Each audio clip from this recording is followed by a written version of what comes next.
Nous sommes dans une parcelle de maïs du GAEC de Breuzène à Plumeur, parcelle de maïs qui a été semée les derniers jours d'avril. Suite aux résultats de l'analyse de maïs de l'année dernière, nous avons opté pour des variétés de maïs plus riches en amidon telles que ES Hornet, SY Enermax ou Bergamo. Cette discussion a eu lieu avec les éleveurs, bien sûr, ainsi que Pierre Guillotin, technicien production animale.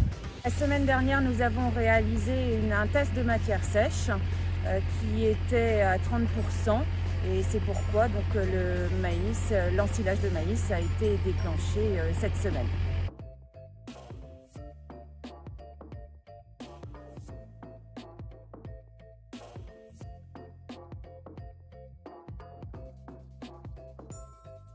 Il faut bien prendre conscience que le chantier d'ensilage de maïs, c'est la base de l'efficacité de la ration pour toute l'année. Donc au niveau de la longueur de coupe, donc celle-ci elle doit être effectuée en fonction de la matière sèche du maïs, du type de distribution et du type de ration.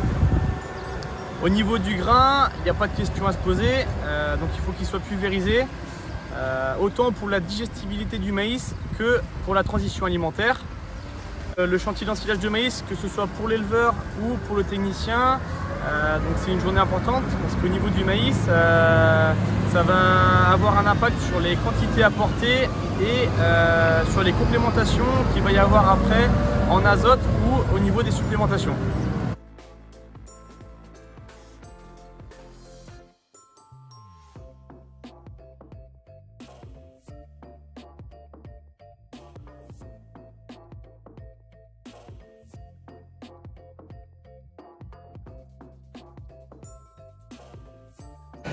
Chantier très important, on récolte notre maïs au cours de toute l'année.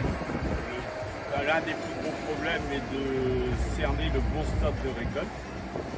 Ici en zone séchante côtière, on se fait souvent dépasser par la matière sèche. Cette année non.